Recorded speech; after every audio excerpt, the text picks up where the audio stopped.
Hi, my name is Sue Schmidt, and today we are going to be covering the topic Best Practices in Online Career Coaching with Laura Pasquini. Laura, can you please forward to the next slide for me? Yeah, that's fine. Go ahead to the bio slide, please. Thank you. Laura Pasquini is currently an academic counselor and instructor for the Office of Exploring Majors at the University of North Texas. She just completed her term as the Global Community for Academic Advising, NACADA, Technology in Advising Chair, and now serves as the elected NACADA Commission and Interest Group Representative. For the past 10 years, Pasquini has worked in higher education in a number of roles, including advising, tutoring, residence life, study abroad, and career counseling, and has worked internationally in Canada, France, UK, and the US. Pasquini has an MSED in Teaching Foundations and is working on her PhD in Applied Technology and Performance Improvement. She has written a number of publications and delivered presentations and webinars centered on learning technologies to engage students, staff, and faculty in higher education. Her research and application of scholarship include blended learning, social media, engagement, and formal-informal learning, training, and development. A self-declared geek and self-taught techie, connect and share with Pasquini at About Me, Laura Pasquini, or email her at laurapasquini@unt.edu. Laura, can you go to the next slide, please? And as you know, this webinar is funded by the U.S. Department of Labor's Employment and Training Administration. With that, I'll turn over the speaker to Laura. Thank you. All right. Thank you very much, Sue. I appreciate it. Sorry for the technical delays. We're hopefully all here. So let's get started. I'm not sure if you're able to type into the main room about what you do right now with online career coaching, if you do it at all, how, why, what, where, when. And if that's something you do, please type in the chat area where Sue's just I am. So we're going to use the main chat room. So I'm going to let you guys start typing this in. Tell me if you're currently using any sort of online tools, resources, websites. Please feel free to type those right there in the chat room, and we'll get back to that list later. Today's agenda, we're going to talk about engaging students online and mainly finding purpose. So not going to the tools, but understanding what tools are out there and available for those of you working in blended, online, and traditional formats. So please feel free to let me know if you're using anything now, and we'll get to that. We'll talk about how you can best challenge and support, and we know that technology can be a challenge sometimes. And we'll talk a bit about questions you have for things that you're trying out at your institution.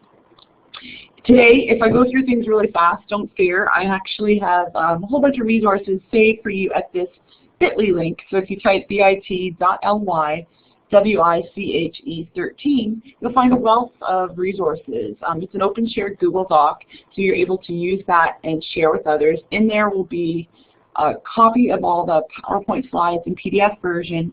And if those of you happen to be on Twitter and want to use this hashtag I created for the webinar, please feel free. I'll check that as well.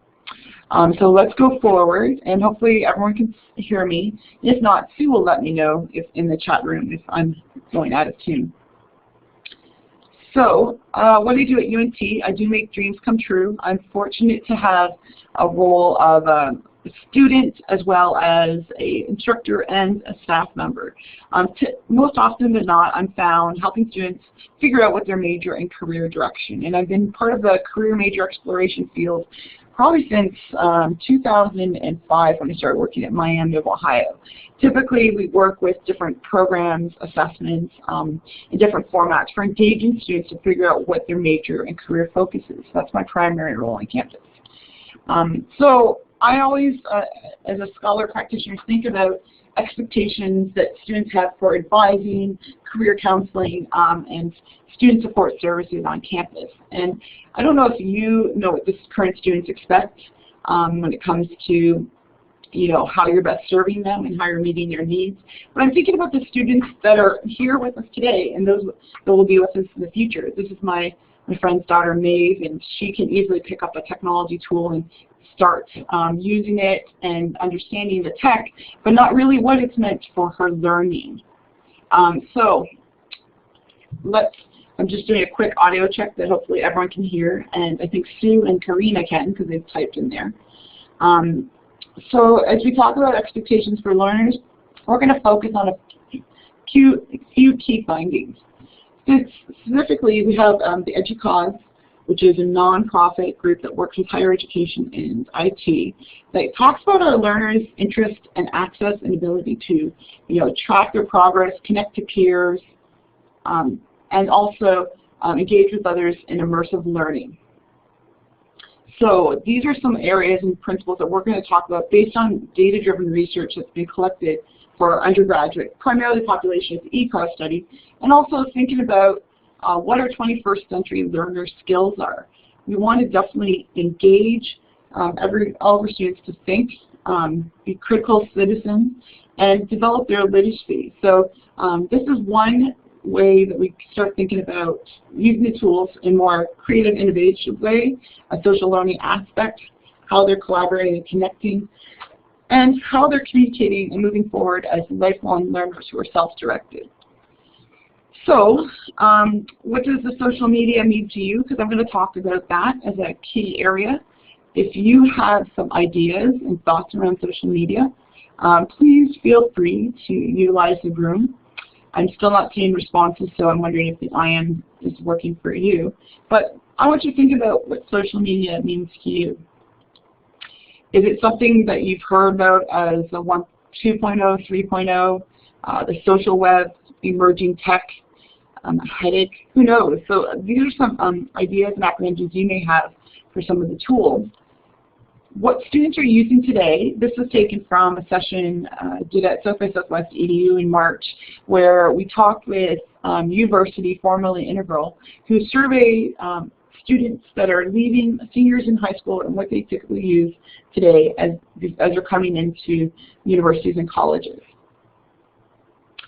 So you can see right here that from 2012 to 2013, we have some areas that students are primarily using. Facebook has ranked #1. Then we have Twitter, Instagram, Pinterest, and Tumblr. And so these are typically where we'll find some of our students that are coming in first year to university. But that's just the tip of the iceberg. I don't know if the tools is the only thing to think about when we think about social media. This slide represents a marketing strategy, and this talks about the iceberg effect of community management. And the tools and resources that we know commonly in social media are just at the top. So I think it's really important that we start thinking more strategically on how we're building our support, we're monitoring, and we're planning some social media objectives. So we are educators, and we are planning for lifelong learning. So we need to think critically on how we're using these resources and how these tools are working for us. So obviously we want you to think about today what your audience is, what the research says, what your needs are, and what kind of participation you want when planning your content of social media and the objectives. So in some areas that we've worked in EduCause that have a social media group, and primarily they looked at what social meant to them. It's lots about the people, about the sharing, about collaboration. So the working definition that I'm going to use today for social media is a virtual place where people share, and everybody can share anything, anywhere, anytime. And this is from Dr. Tanya Juice's book, Social Media for Educators. You can see that this will be our primary definition because it works with connecting our students for learning and engagement. So why is social important? I think the first part of social is very important. With that, we have a lot of our 18, 19-year-olds using it on a daily basis. We have our undergrads using it the most of Facebook. And we also have undergraduates, 43% using Twitter. That number has definitely jumped up since 2010. And then we have college-age students, more than not, reaching into their mobile devices, sending text messages, as well as engaging in digital literacy on YouTube and more.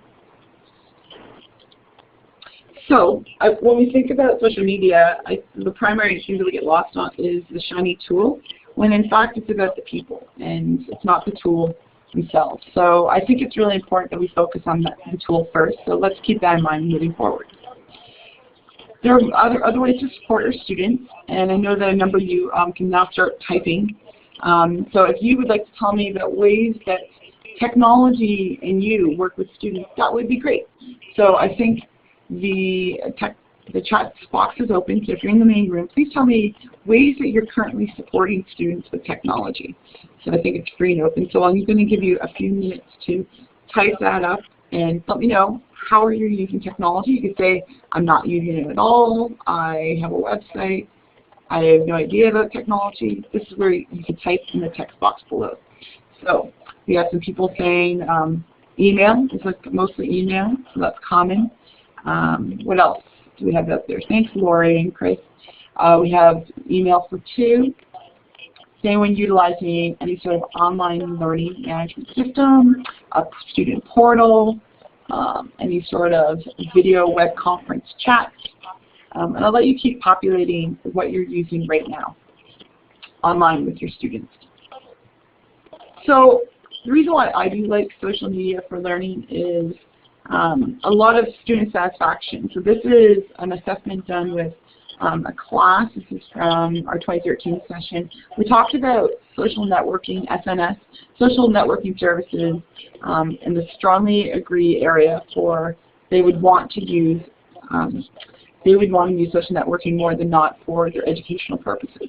And as we know, education happens in a classroom and beyond. This happens to be a classroom format with one-way learners.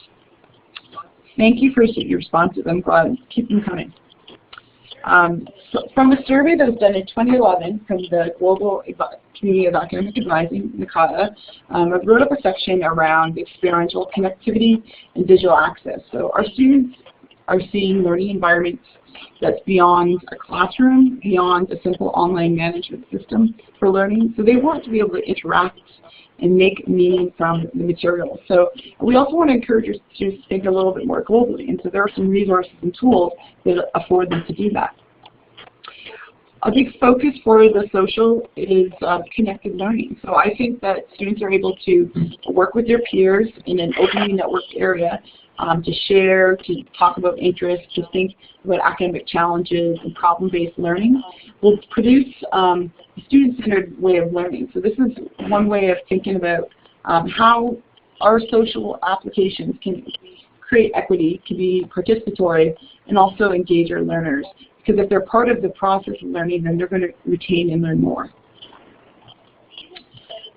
Students said that they want to go to school, and these are some of the comments for what they want from social media and social use.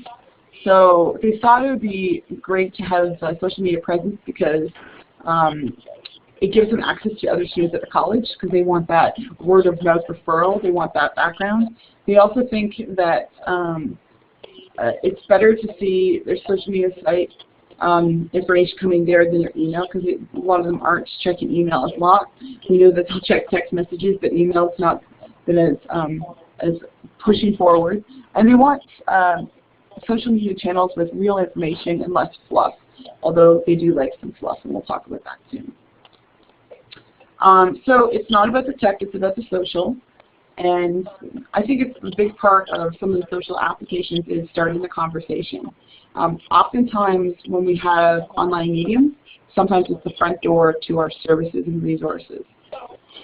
So students did say that they would like to have the universities and colleges to have a social media presence, ranked highly, of course, with Facebook, because that is, whether it's a Facebook page, primarily was an entranceway to them accessing information and getting a feel for what that institution is like, getting a feel for what that advising and counseling group is all about. So that was the primary focus.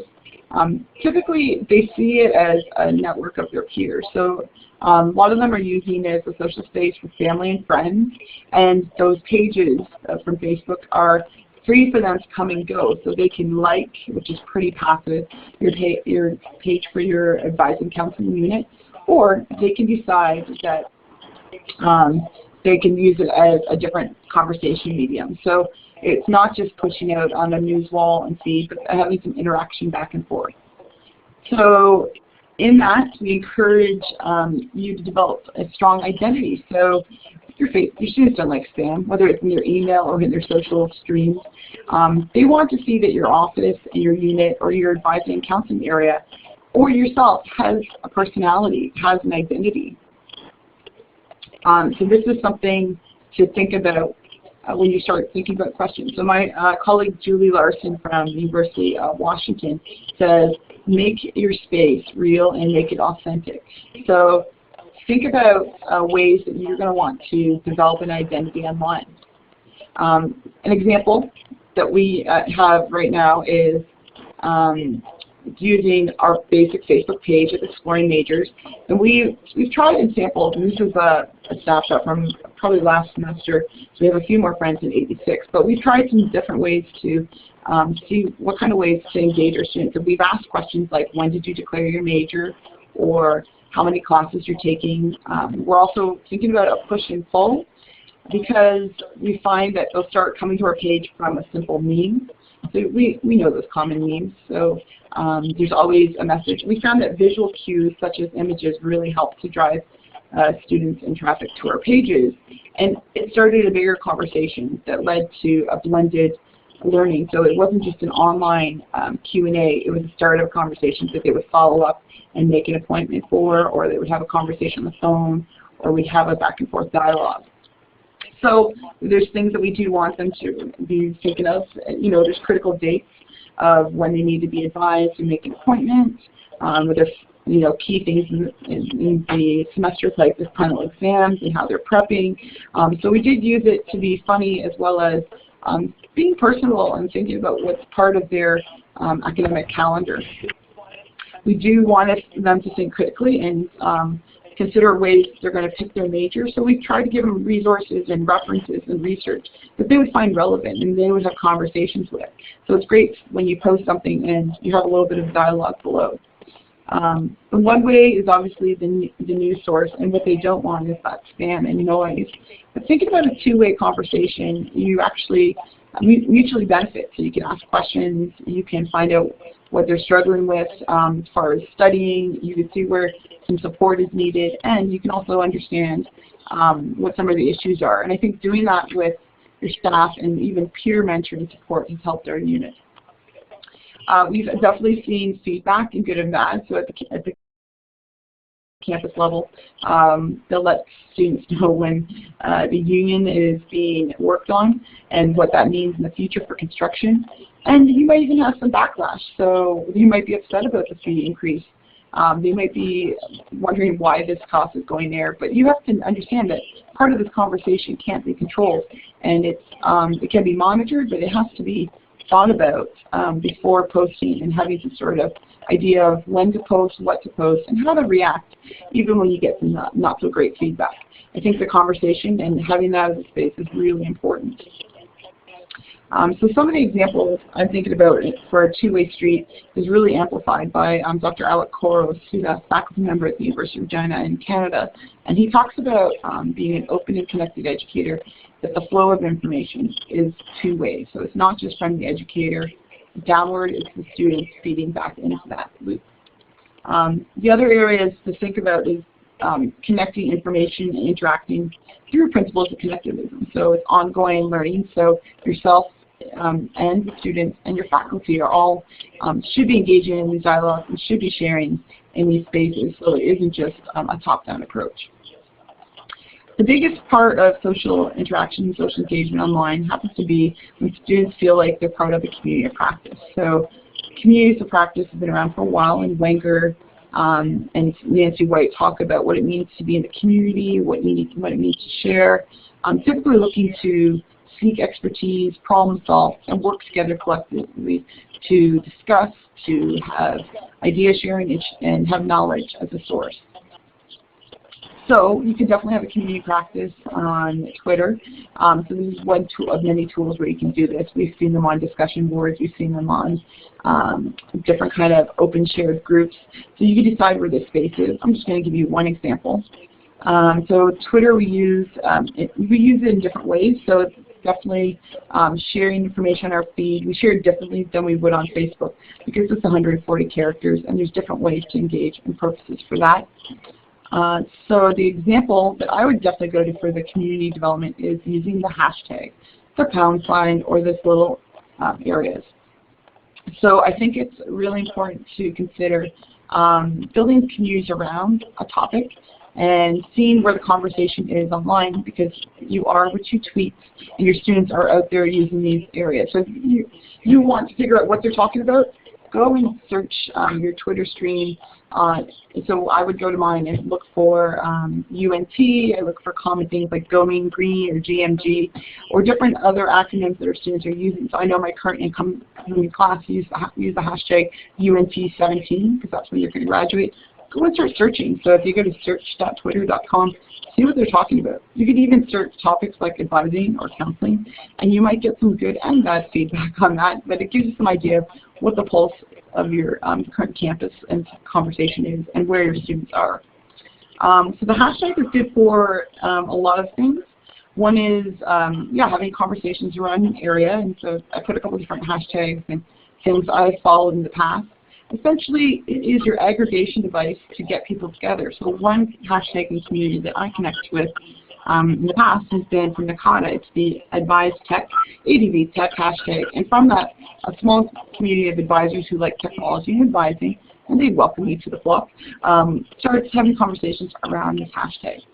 It got a little out of hand when we built the hashtag and decided to have our community connect in person while at our recent conference in Salt Lake. This is in October.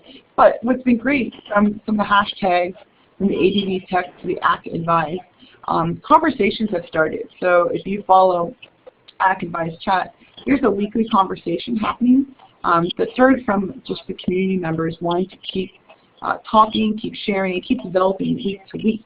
So weekly on Tuesdays from 12 to 1, you'll have this conversation flow that anyone can join and participate by using the hashtag ACADV. It's great because a lot of the members have said they treat it as a way to get some just-in-time training, professional development, and connecting with others who have similar questions. So each week has a different topic, it's Q&A moderated, and it's been a great resource for a lot of people just getting into using technology and tools, because I think being part of the process is really important before you implement it with any of your students.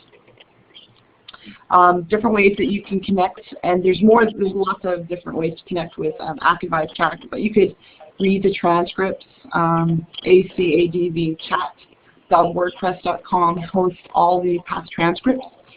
You could also set up a Twitter account and use the hashtag, or get involved and have conversations with them during the chat and beyond. There's lots of chats, and so the ACK Advise Chat is not the only one. There's lots of them out there. In this link here at the bottom, the Twitter chat schedule, there's probably over 700 and some odd chats where people are conversing about food, to cycling, to math, to instruction, to you name it. So you could probably find different ones. I know there's a career chat, a learn chat, the student affairs, essay chat. So you should not be short on conversations. Some of them are regular conversations, some are just a hashtag that people use and informally utilize from week to week. So that might be something for you to consider. I would also consider the learning styles. We have different types of learners. We have people that want to learn within different learning environments. So our learning environments can be the tools, like the social media ones we're talking about, technology systems or connections, a learning management system or website. But the personal learning network is something that you can definitely develop because it's around the people and where the points of sharing are. In that, we want to think about interpersonal connections, bit about knowledge and information, and obviously having fun, so sharing some humor. So I'll let you look at that another time if you want to move forward. But I will think about video sharing as a one strong piece. Being a video, the YouTube video and YouTube yourself has been gone on for the last few years, and it's definitely something that our students have connected with.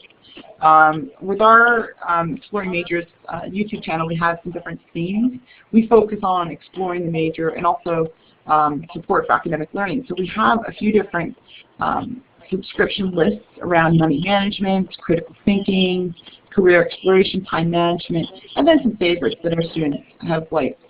We use this as a catalog resource, and we also use it to share with our instructors. And if we need a helpful reminder as we're thinking about goal setting for the semester or reading notes as students are studying and preparing for finals. The other area that we use for visual learning is slideshare.net. So I've posted some this current PDF on SlideShare, but you can post your PowerPoint, slide decks, you can post PDF documents, you can post a bunch of different resources, and you can have an audio voiceover. So if you need to visualize some things that you want your students to know. And I've seen a lot of people think about video or slide casting to just kind of put the message out there. It still could be in an email format, but they've made it a bit more animated, interactive, as different advisors and counselors have thought about video messages and making more of a visual presence sent through email, but getting their attention so they actually watch and kind of engage in what you want them to know. The example that I'm sharing here is some of the resources. We have different ways that students can explore their career. We have documents and videos that are housed within there, but SlideShare is a free application that you can use and house some of those visual workshops or presentations or just did you know information areas for your students. I think it's really important to, when you think about visuals, to be creative and use some of the skills that your students have, because I think they're pretty awesome. One example I used in my first year seminar class, this is a cohort that I would advise last year of undecided students. This cohort was challenged to do simple lessons and create, pretty much they just had to do a mashup of different information and resources out there, but someone decided to use video and interview people on healthy lifestyles, to just substance abuse and wellness, to how it means to sleep at college, and memorization. So giving them the students the ownership to develop and design some of these resources I think are really important. Other ways to connect with our students would be for them to share information over, this is Google Plus Hangout. So you can do a video presentation or share documents while you're chatting in a video chat with up to 10 people. So Google Plus has been a new platform that I've been connecting with some of my graduate students. So I teach graduate students as well that aren't always able to come to campus. So you can use a free video audio hangout to do simple advising one-on-one on video. And you can also share your screen and share your resources or do a simple how-to on a website or have a presentation. So that's something else to consider. This is great to do for meetings. So if you have counselors and advisors on different campuses, or you want to connect with others, like in your WCHE group, then I think this is a great free tool for you to start brainstorming, collaborating, and connecting. The other ways that are visual, I definitely encourage you to think about simple tutorials. So whether they're screencasts or videos, thinking about podcasts that also have a visual to it. We've created two. This is at the University of Toronto Scarborough when I worked there. Working with students, we designed the GPA calculator and how to use some of our resources. So maybe your students don't always see something that you put on a website or sent in an email, but if you have a simple 1 to 2 minute how-to or information tutorial, they often tend to click on that and to catch their attention in under your 60 to 90 seconds, and you've got a keen audience that will probably tune in. You can also keep it on audio as well if you have some community students, so that's ways you can download audio from video and just have just an audio file as well.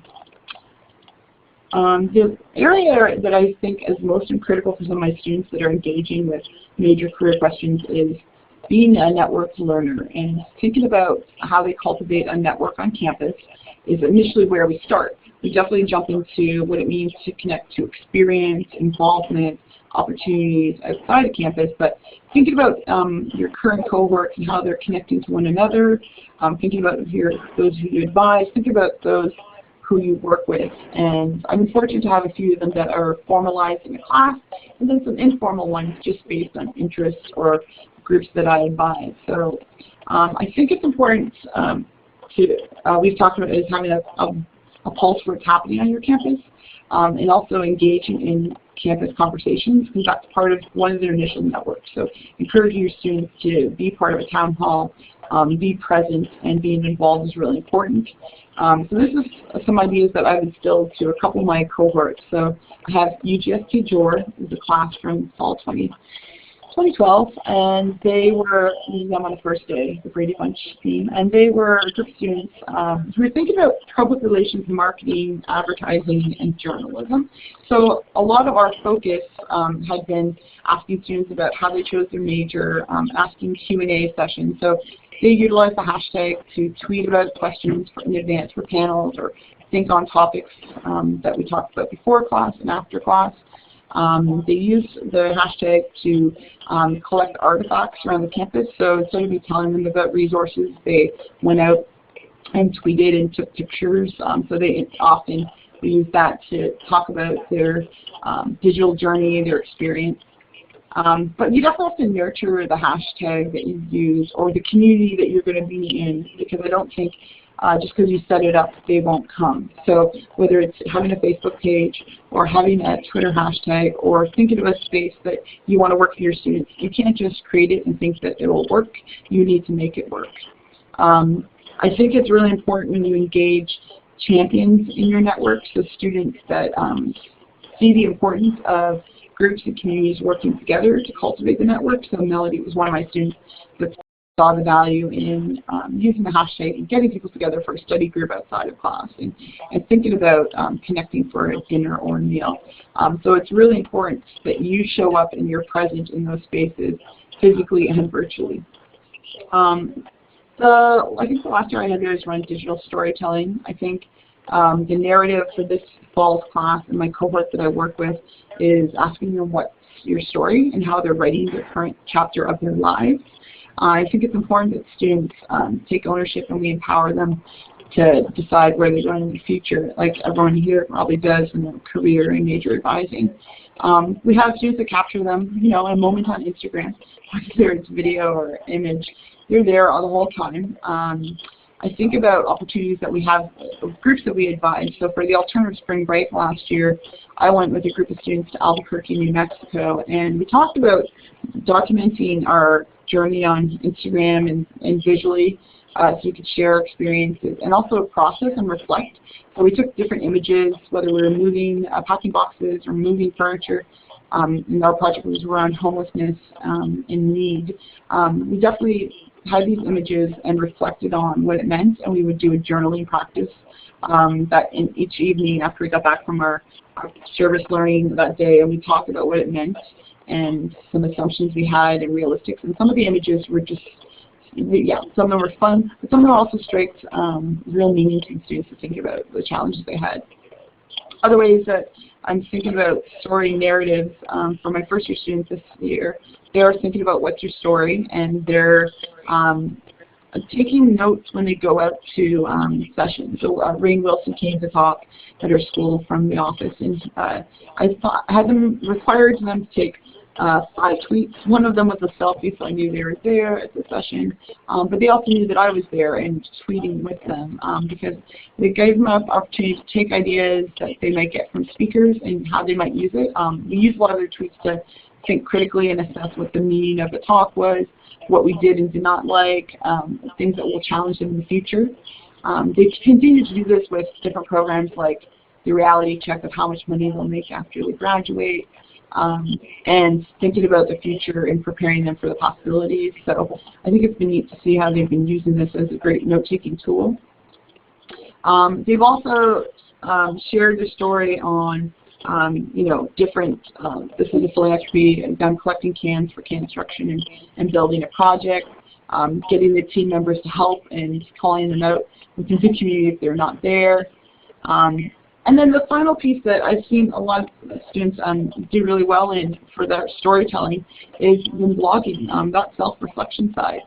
I found value in this when I first started blogging in 2005, 2006. So I was traveling overseas with a group of students from Miami of Ohio. What I found most useful for blogs were they were exploring ideas. It was free writing. It wasn't graded the same way as a paper, but more dynamic content. So students were able to share some videos and posts of photos and presentations and different things that they found in their story. One example for a centralized blog, which we connected to a few different areas that our students use, like Facebook and YouTube, was the peer mentors at the Advising and Career Center at Toronto, University of Toronto Scarborough, thought it was really important that students connected to ideas and resources and were challenged along the way. So they have a regular peer blog that they still contribute to.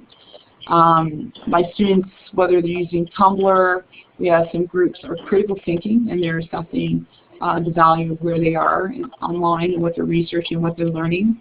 And they're also thinking about mistakes and challenges they have in their first year. So seeing some of the narratives, definitely some are very creative and drawing their pictures, but some are thinking about the challenges they'll have ahead. The final challenge I have to all of you is before using it, and I've seen a question of like, how do you work with your college to get a commitment to use Facebook? I think it's being part of the process and being involved. And so I challenge some ways to connect for online career coaching and advising to think about your own ways of connecting and deepening your interests, finding meaning, resources, and inquiry. So I think you can only lead and model by example. So you need to be, whether it may not be all online, it could be other activities. So if you're advising on a golf cart like I am on campus, you need to be where the students are. So you need to figure out where are your students and how can you be in those spaces that they don't own, you can definitely be a part of. You also need to think about how your current resources and advising support are working, and then what's not working. So there definitely needs to be a needs assessment for being very purposeful and intentional. So I don't think you should just sign up for something because it's the shiny new object. I think you need to have it as part of your communication and your unit strategic plan. So some of your selling of ideas to be in these spaces needs to be embedded with your current unit and your institutional goals. And I'm certain that most of them have these ways to engage students to think critically, to have them be empowered. So thinking about tying in some of your pilots for this project would be thinking about bringing them back to your own institution's goals, and that helps you provide validation and assessment for that. Don't be overwhelmed. So my hometown is Niagara Falls, and there's a lot of information and ideas out there. I don't think you need to do it all. I think you need to figure out where your delivery initiatives are going to start. So what's your direction and what's your goals first, and then you should be connecting to some resources and some savvy online advisors and counselors, because there's lots out there. And I'd be happy to, and I have shared for you in some of the resources where they are in that open document. I think it's really important. So if you're struggling where to go, start with your end in mind and start with the goals first.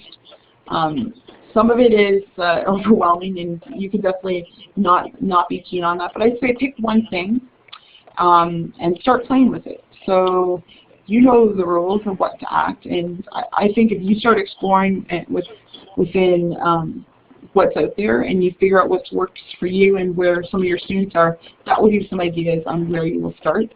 How you will start, you can start lurking, you can start following some different discussions online, looking at some different YouTube channels, take a look at some examples of Facebook pages if you want, and I've tried to give you some examples in the document, and I'm happy to share more as well.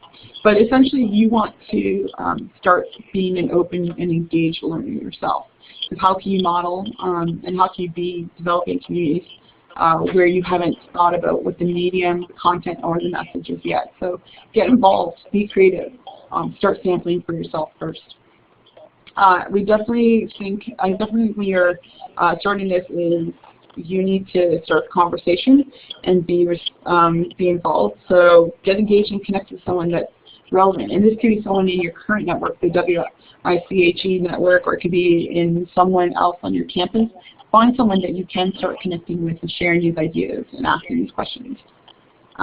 So to create your community, you can find resources that I've shared today. You can engage with people in your current professional associations on campus and around in some of these networks. Find someone to mentor you if you need to. Ask people questions, share, be part of the process, and thinking about bring this back to your own team will be relevant as well. So introducing some ideas and concepts, and I hope you bring that back to your community on campus. If you need further resources, I will share some of the resources and ideas that have come from Tanya Justin's Social Media for Educators book. But these are some really cool hashtags that I think might be relevant to you. So I think the SA chat group, the EDU social media group, the ACAdvise chat, and the higher ed hashtags might be something to follow. And these hashtags aggregate conversations beyond just Twitter, so you can use them on and find them on Instagram, you can find them on YouTube, you can search them in general, and you'll have a thread of conversations and blogs and resources shared. So I guess at this time I will take some questions. And I can take them via IM, it sounds like, but I will say that all my information is posted here. Feel free to reach out to me beyond this session today. But the little bit.ly, bit.ly/WICHE13 is where the resources are housed. So feel free to go in there, play around, and see what works for you.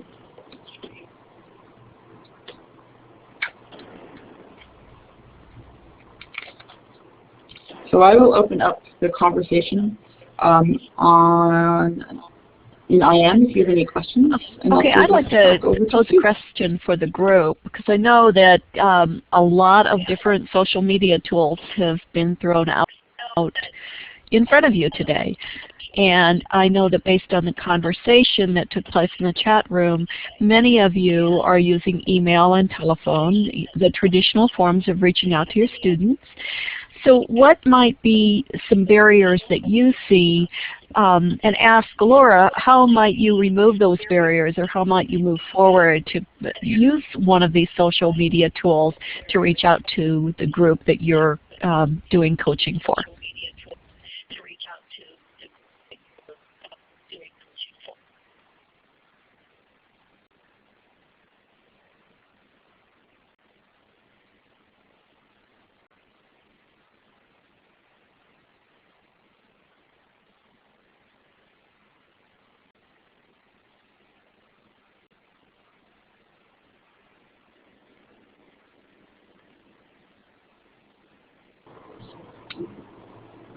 So I'll go with Maria. It looks like the institutional restrictions, and I think someone above said specifically how you get your college to get a commitment to use Facebook. So some of that could be developing a plan, or I call it a pilot. So if there's some resistance to the initial one for Facebook is the commitment, perhaps developing a pilot plan of what your project would look like. And so the example I use is that first UTSC blog. We decided we're going to be in a few different spaces. One was visually, so we used Flickr, Facebook was our hub, and the blog was Reflection. So we created a pilot project one summer and utilized incoming students that were going through orientation. So we picked a specific group, a specific time, and some things that we were going to measure. And some of it was going to be around interaction. Some of it was tied back to our group. So that one way is developing a pilot that you will evaluate, you will assess, and you'll report back to see what you've learned and how things will change and what you'll use going forward. Maria talked about institutional restrictions. And Maria, do you mind elaborating that one a little bit? So when you say restrictions, is that restrictions on technology? Is that restrictions on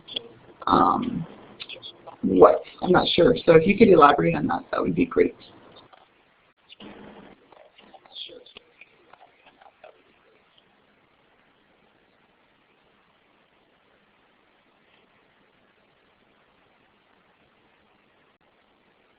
All right, so restriction from your IT department. So that is a good and common one, unfortunately.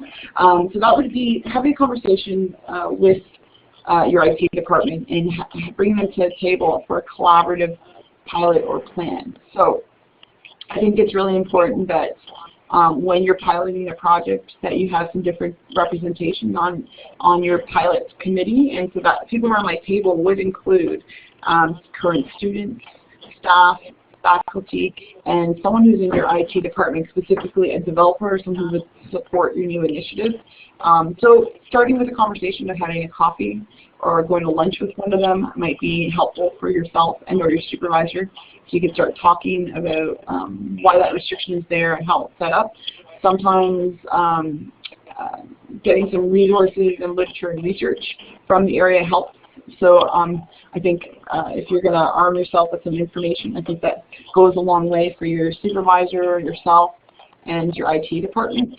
So there's some misconceptions about technologies that are new, or not new, but different and not typical compliance through your institution. So that's something I think it's worth having a conversation about, and asking your IT and understanding why there's an issue. So yeah, and so the class comment was being advised from a loose system, ask them what that means. I think there's a wealth of information and perhaps something that yourself and your IT folks can educate yourselves on. I think I really like where the educause.edu as well as the Sloan Consortium, and I'll put those two links in, and Campus Technology do arm themselves with information, research, literature, and ideas for implementation and projects that are quite successful. And a lot of it has, for EDUCAUSE, they have people like CIOs and IT developers as well as faculty and staff around the table. So I think it would be in your best interest to start seeing what's out there, seeing some data that's data-driven decisions around the technology, and maybe having conversations that inform both you and them around kind of where are some standards and benchmarking, because there's definitely research in that area if you're open to having a conversation. I also want to add that there's been a lot of information recently as well on how in the medical field itself is starting to use these social media tools to reach out to their patients. Since this particular grant is focused on the allied health field, bringing forward that type of information to people such as IT to show them that not only are you building skills now for the students and getting that connection with them, but you're building skills for them to use in the future in their careers is quite important as well. So that's just a comment. Another question I would like to pose to the group is, I know that sometimes using technology is uncomfortable. I mean, you know, we're used to using certain things, and you know, I'm the first to admit I haven't done a hashtag and some of this other stuff, even though I'm use technology a lot. So what might be some of your concerns, and how might you overcome those concerns to maybe try one of these and see if it's a good connection with your students?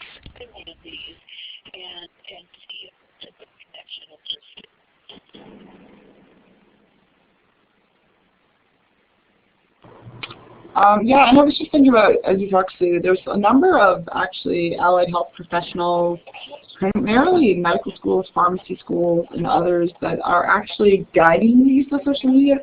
So not that you need to know about my nerdy research, but I will say that there are, I've been searching different schools for social media guidelines and practices, and there are some really good examples out there of suggested resources, because a number of our allied health professionals are using mobile applications, different sort of social concepts, and what it means to be regulated, you know, with HIPAA to other areas, to understand you know, what the limitations are and what the use and access are. So there are some examples out there that I think are really great if you're looking to guide social media in the healthcare. Your question around getting started and using them is to pick one thing. So if it's going to be, I'm going to see where my students are, and that's your one thing to get started, that's great. If your one thing will be to research how to set up, I would say everything from a hashtag to a Facebook page to a group student blog, then just pick one and start there. I think figuring out where your students are helps that one thing, and so maybe a sort of student, it could be a formal, informal analysis, it could be focus group with students, it could be involving students that you work with on a day-to-day that you either advise or that work in your office, or that you have as a peer mentor program to ask those questions and find out where the students are. usually get started. And once you figure out that one thing, you can dive into the wealth of resources and start connecting and learning about how other schools and counseling advising units are using that one thing, because I think there's more than not a lot of examples of them out there at this point.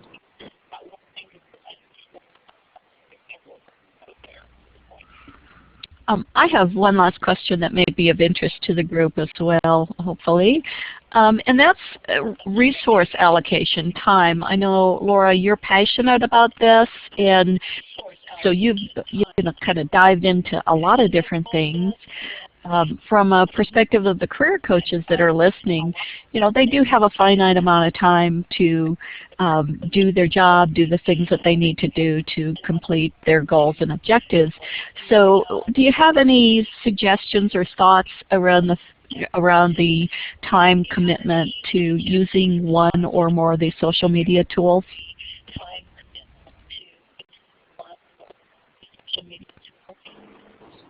Yeah, no, that's a great question, Sue. I definitely think being purposeful and efficient with your time is important.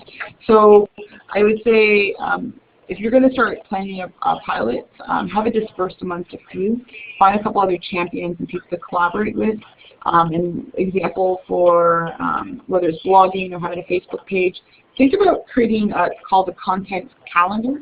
So a social media calendar that marks off every week in the semester, and if you're going to have 2 points of contact or sharing, what that looks like. So will it be a picture, will it be a post, will it be a link, and also who's going to be responsible for that week. So typically for starting any sort of pilot, I think rotating that responsibility week to week is important. Monitoring and checking and responding is important. So it definitely does not need to be just you. So part of your resource management is starting with your time, your table, and your content calendar. For your own personal use and self, I'd say pick a time that it would work for you. So if you want to drop into student affairs or career or an advising chat, do it over your lunch hour, or make that your lunch hour that week, and snack and type and talk on Twitter, or see if it's something in your own time outside that you want to be more reflective in your practice and start blogging.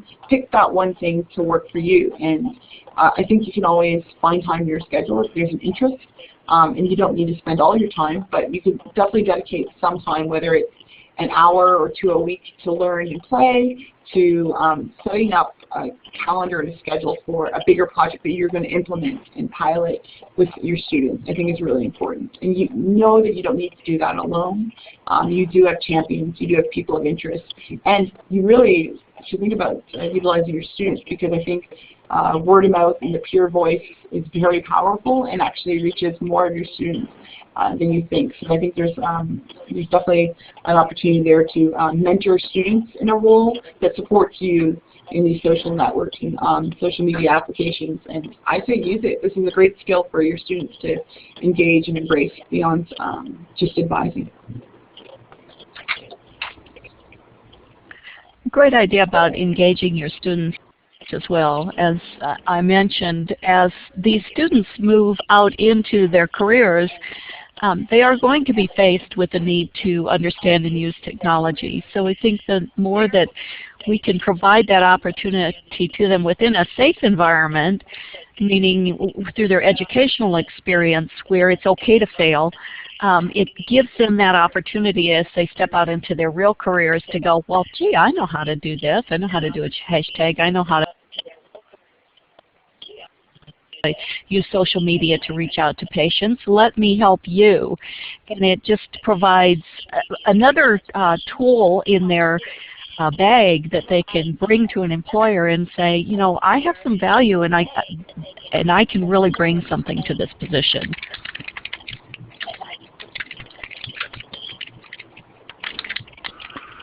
And with that, I think we will go ahead and close the session. I did bring it a little longer because of the technical issues we had up front, and I appreciate, Laura, you're hanging out there a little bit longer to address questions and respond to comments. And for those of you who have attended today, I thank you very much for taking the time to participate in this webinar. I will be sending out a recorded link to the session, so if you want to share it with others as well, please feel free to do so. And I know based on Laura's comments within this webinar that she would be happy to address additional questions that you may have after the session ends. So thank you so much everyone for participating. To leave the session, please remember if you are using the telephone to disconnect the line from the conference, and also to close out on Blackboard Collaborate, you would click on the red X in the right-hand corner of the software. Thanks so much. Click on the red